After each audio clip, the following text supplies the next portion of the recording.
My landlord tried to illegally evict me, so I bought his building and evicted him instead. It started when Marcus raised my rent 40% with 2 weeks' notice. I'd been renting the same studio apartment for 3 years, always paid on time, never caused problems. The building was a dump, peeling paint, broken elevator, heat that worked maybe half the winter. But it was affordable at $800 a month, and I was saving every penny for my master's degree in social work. Market rates, Marcus said when I called to protest. His voice had that smugness of someone who'd had this conversation 100 times before. In the background, I could hear a TV blaring some talk show and what sounded like a woman crying. I can't afford $120, I said. And 2 weeks isn't legal notice. Marcus laughed, a harsh sound that made my skin crawl. Legal notice? Kid, this is my building. I can do whatever I want. You don't like it, there's the door. Good luck finding another place you can afford in this neighborhood. He paused, and I could hear him taking a drink of something. Besides, I know you college kids. Probably got rich parents anyway. Time to stop playing poor and ask daddy for money. I wanted to tell him that my parents had died in a car accident when I was 16, that I'd been working 2 jobs since high school just to survive.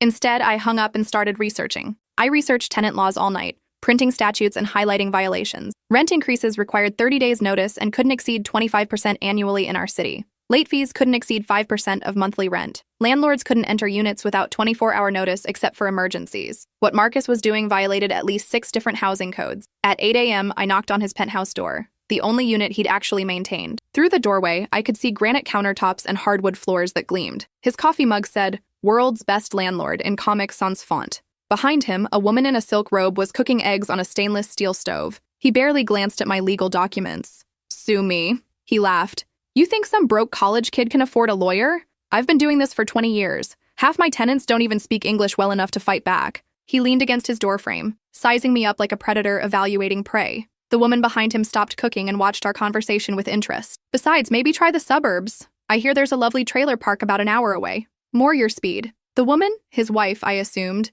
giggled at this. She had the kind of laugh that suggested she'd never worried about rent in her life. That's when I realized this wasn't just about me. I started talking to other tenants that same day. Mrs. Chen, an elderly woman on the 2nd floor, showed me notices demanding she pay $800 in cleaning fees or face eviction. Her English was limited, but her fear was universal. She'd been living there for 8 years, never missed a payment. "He says my apartment dirty," she explained, showing me photos she'd taken. "But I clean every day." I show him. "Is clean." He says no, must pay or leave. The photos showed an immaculate apartment. Mrs.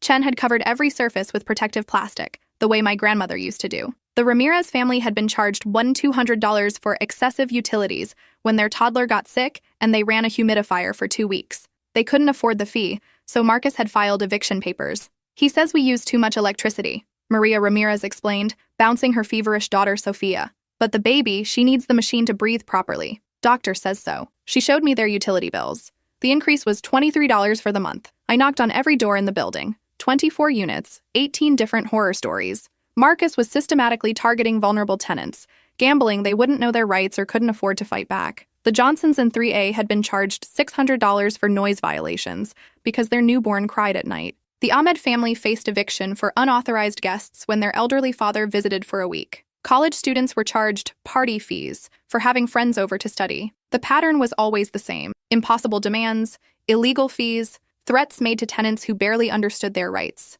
Anyone who pushed back got evicted for lease violations that didn't exist. I started keeping a detailed log. Every conversation, every bogus charge, every tenant too scared to fight back. I took photos of the crumbling hallways, the broken mailboxes, the elevator that hadn't worked in 6 months, the mold growing around the windows that Marcus refused to address. The city housing department had fined him $15,000 last year for code violations. He'd paid the minimum and changed nothing. I discovered Marcus owned 4 other buildings in the neighborhood, all run the same way. His total property value was over $3 million, but he spent nothing on maintenance and everything on intimidation. The breaking point came on a Tuesday morning when I saw Marcus screaming at Mrs. Chen in the hallway, demanding she sign papers she couldn't read. "Just sign here, Grandma," he said, shoving a pen at her shaking hands.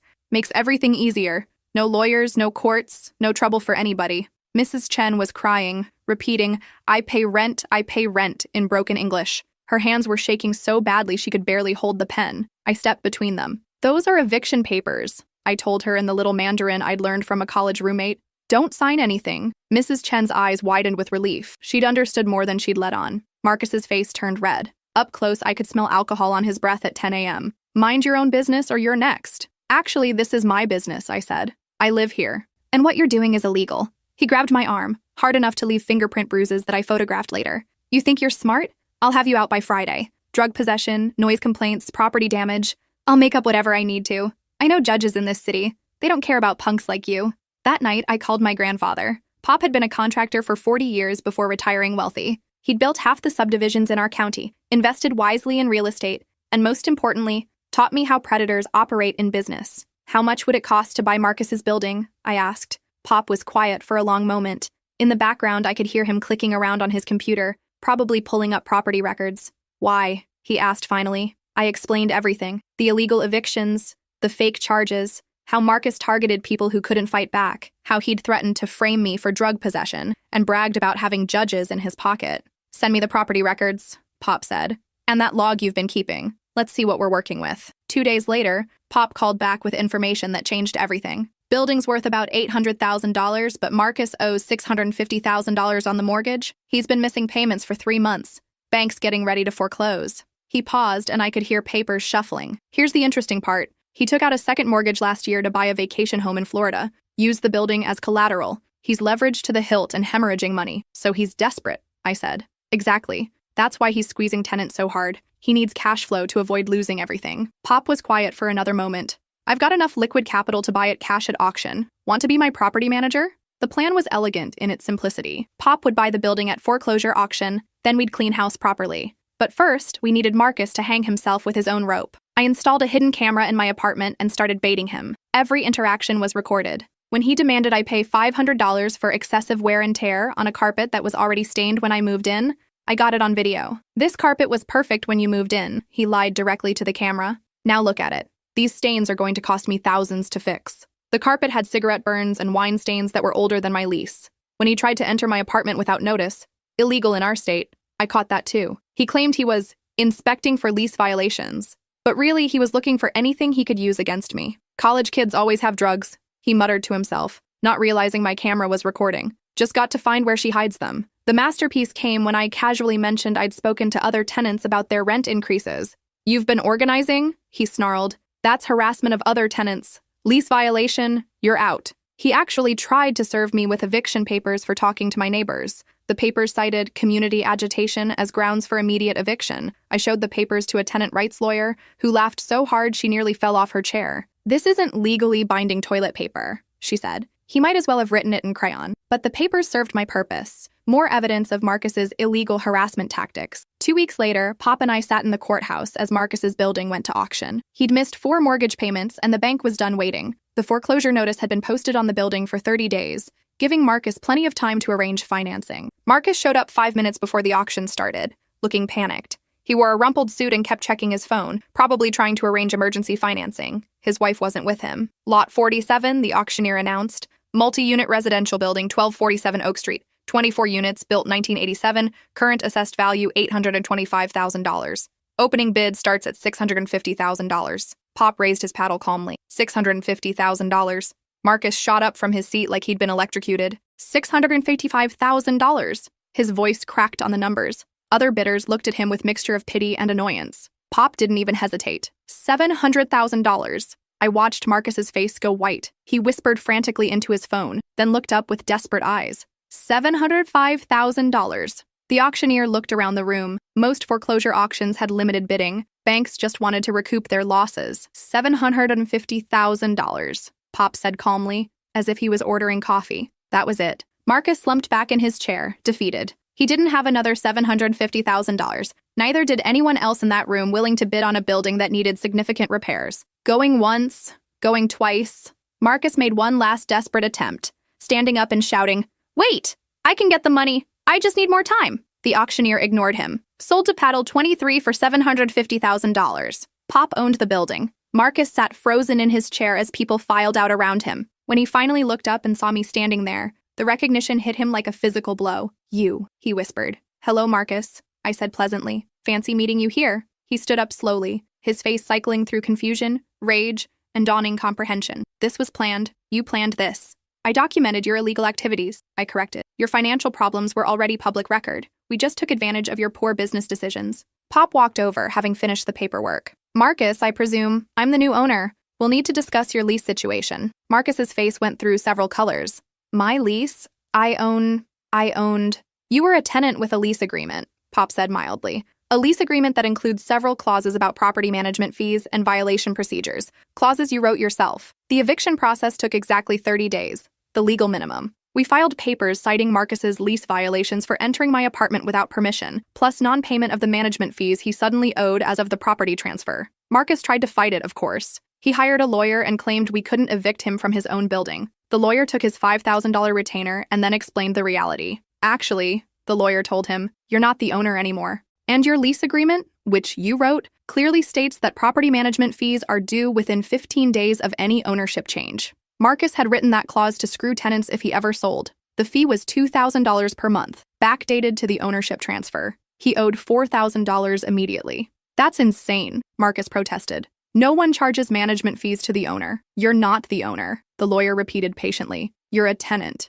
And according to your own lease terms, failure to pay management fees within 15 days constitutes grounds for immediate eviction. Marcus had created his own trap. During the eviction proceedings, more of his illegal activities came to light. The city housing inspector, investigating complaints from other buildings Marcus owned, found evidence of systematic fraud, fake invoices for repairs never made, security deposits never returned, rent collected from units he'd already evicted people from. The state attorney general opened a criminal investigation. On eviction day, I stood in the hallway with the sheriff as Marcus packed his belongings. He kept muttering about how this wasn't fair, how we'd stolen his property, how he was going to sue everyone involved. Just business, I said, echoing his words from months earlier. Nothing personal. His belongings fit into surprisingly few boxes. For all his wealth, Marcus didn't seem to own much beyond expensive clothes and electronics. As he dragged his suitcases past Mrs. Chen's door, she opened it and smiled at him. Goodbye, Mr. Marcus, she said in perfect English. Good luck finding affordable housing. Marcus stopped dead. Your English has always been fine, Mrs. Chen said pleasantly. I just pretended otherwise to avoid your harassment. Amazing what people will say when they think you don't understand. Turns out, half the non-English speaking tenants Marcus had been bullying understood every word. They'd been documenting his threats and illegal demands for months, just waiting for someone to help them fight back. The building transformation took 6 months and $200,000 in renovations. Pop and I hired contractors to install new elevators, repair the heating system, update the electrical, and address all the safety violations Marcus had ignored. We hired tenants to help with the work and paid them fair wages. Maria Ramirez, who had restaurant management experience, coordinated the project. The Ahmed family's teenage son, who was studying electrical engineering, worked with our electricians and learned valuable skills. Rent actually went down for most units once we calculated fair market value based on the building's actual condition and amenities. Mrs. Chen's rent dropped to $600. The Ramirez family paid $850 for a 2-bedroom that Marcus had been charging $200 for. We instituted a tenant bill of rights, translated into 5 languages. Rent increases were capped at 3% annually. 24-hour maintenance response was guaranteed. Tenants could form committees to address building issues. Maria Ramirez became our building manager at $18 an hour plus benefits.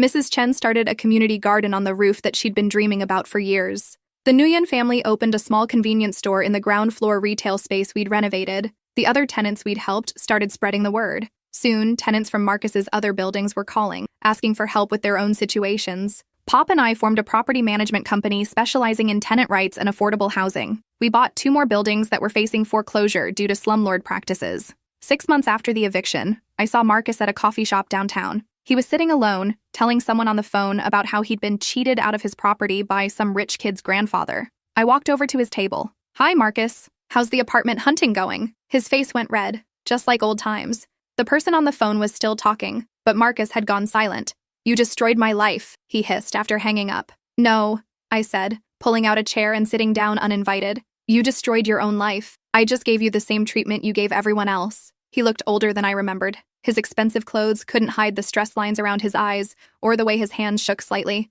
I'm ruined, he said quietly. The criminal charges, the civil lawsuits, the bankruptcy. I lost everything. Mrs. Chen lost her sense of security for 8 years, I said. The Ramirez family nearly lost their daughter's medical equipment. You were ruining lives long before anyone touched yours. I pulled out a business card. My new property management company. We're always looking for good tenants if you can pass the background check. No evictions, clean credit, proof of income. You know how it works. Marcus stared at the card, then at me. You can't be serious. Dead serious. Though I should mention, we have a strict policy about rent increases. 30 days notice, reasonable amounts only. Market rate, you understand. He crumpled the card. I'd rather live in my car. That's your choice, I said. But if you change your mind, we don't discriminate based on past mistakes. Everyone deserves a second chance, as long as they're willing to follow the rules. I stood to leave, then turned back. Oh, and Marcus? That coffee shop you're sitting in?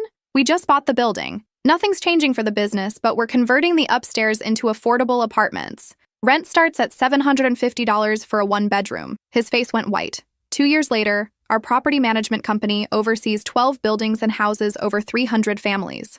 We specialize in tenant rights, affordable housing, and rehabilitation of properties damaged by slumlords. Every lease includes a tenant bill of rights in 5 languages.